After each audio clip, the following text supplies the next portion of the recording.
BNP দেখেন না family card দিতেছে বলে প্রতিশ্রুতি দিতেছে, মাসে মাসে টাকা দিবে নাকি পরিবারকে?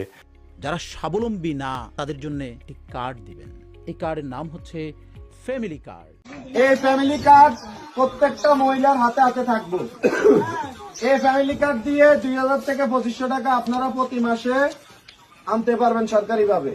আমরা সেই জন্য মায়েদের হাতে এটা দিতে চাই। মা এই অর্থটা দিয়ে তার সন্তানদের স্বাস্থ্য যেরকম খেয়াল রাখতে পারবে, একই সাথে সে তার লেখাপড়া, বাচ্চাদের লেখাপড়ার দিকে মনোযোগ দিবে। আপনাদের জন্য ফ্যামিলি কার্ড করা হয়েছে, ফ্যামিলি কার্ড। এটা নির্বাচনের পরে প্রত্যেকটি পরিবারকে একটা করে ফ্যামিলি কার্ড দেওয়া হবে। বৈষম্যহীন বাংলাদেশ বিনির্মাণ করার জন্য আমরা নিয়ে আসছি ফ্যামিলি কার্ড। মিনিস্টার ওয়াইফও যদি মনে করে যে আমি সেটা ইউজ করতে চাই, ইউজ করতে পারবো। বিএনপি প্রত্যেকটা পরিবারে একটা করে ফ্যামিলি কার্ড দিবে এবং এই ফ্যামিলি কার্ডটা থাকবে মায়ের নামে। ওই পরিবারের মায়ের নামে ফ্যামিলি কার্ডটা থাকবে। ফ্যামিলি কার্ডটার অনেক উপকারিতা আছে, উপকারিতাগুলো আগে শোনেন। সেটা হলো যে মায়ের নামে ফ্যামিলি কার্ড দিয়ে মা রেশনের দোকান থেকে চাল ডাল ইত্যাদি কিনলে যদি মা 20,000 টাকার দ্রব্যাদি কিনে, তাহলে সেখানে সরকার 10,000 টাকার ভর্তুকি দিবে। বাড়ি বাড়ি ফ্যামিলি কার্ড হবে, মানে একটা কার্ড হবে মহিলাদের নামে। তারা যতদিন বাঁচবে 6 থেকে 8,000 করে টাকা, এটা যতদিন আপনি বাঁচবেন ততদিন। আপনারা কি সবাই বলতে পারবেন যে ফ্যামিলি কার্ডটা কি হবে? আপনার কার্ড ছিল, এমপি ছিল, মন্ত্রী ছিল, চেয়ারম্যান ছিল, মেম্বার ছিল, এই ধরনের উদ্যোগ কেউ নেছে? হ্যাঁ, এই ধরনের কথা কেউ বলছে যে সরকার ক্ষমতায় আইলে একটা পরিবারের সমস্ত বাজার খরচ সরকার দেবে, এই ধরনের উদ্যোগ কেউ নেছে?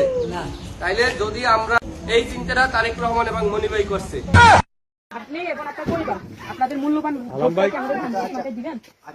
আলহামদুলিল্লাহ, আলহামদুলিল্লাহ। আমি কিন্তু আলহামদুলিল্লাহ বলছে, ঠিক আছে? বিশেষ করে যদি ধানের শেষ মার্কায় আমাদের ইনশাআল্লাহ আমরা ধানের শেষ মার্কা যদি আসে, আপনাদের দেখেন আপনাদের ফ্যামিলি মহিলাদের জন্য ফ্যামিলি কার্ড করা হবে, ঠিক আছে? বিশেষ করে আপনি হচ্ছেন ঘরের গৃহিণী এবং আপনার জন্য ফ্যামিলি কার্ড করা হবে। আমাদের ফ্যামিলি কার্ডে আপনারা প্রত্যেক মাসে ধরেন 20,000 টাকা। মোবাইল নাম্বার জানেন? তারেক রহমান বুঝেছে প্রত্যেকটা বাড়ি একটা করে ফ্যামিলি কার্ড দেবে। ফ্যামিলি কার্ড মানে একটা করে কার্ড তৈরি করে দেবে, সেই কার্ডে 7 থেকে 8,000 করে টাকা যতদিন বাঁচবে ততদিন প্রত্যেক মাসে মাসে পেয়ে যাবো। ভাতা ভাতা প্রত্যেক বাড়ি একটা একটা করে মহিলাদের ফ্যামিলি কার্ডের একটা ব্যবস্থা আছে, ভাতা। সেখানে মাসে মাসে 7,000 করে তারও বেশি পাইতে পারো। বিএনপি ক্ষমতায় গেলে ফ্যামিলি কার্ড দেওয়ার জন্য প্রত্যেকটা ফ্যামিলি করেছে 2 থেকে 2,500 টাকা করে আমরা বরাদ্দ করবো। কার্ড হলো ফ্যামিলি কার্ড।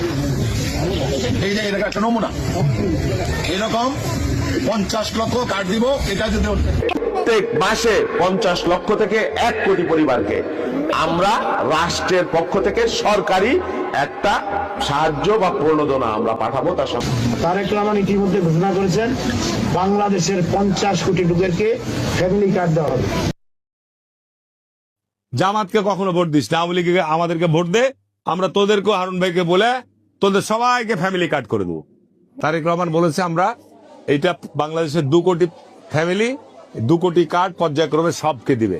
ফ্যামিলি কার্ড দেখছেন, এই ফ্যামিলি কার্ড এই ভবিষ্যতে বিএনপি ক্ষমতায় গেলে 50 লক্ষ ফ্যামিলি কার্ড তারেক রহমান সাহেব দেবেন।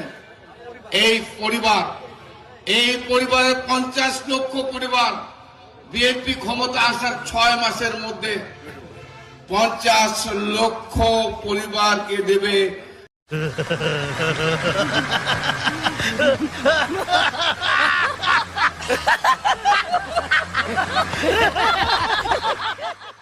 টাকা আসবে কোত্থেকে? টাকাটা যে দিবে ওই টাকাটা আয় হবে কোত্থেকে?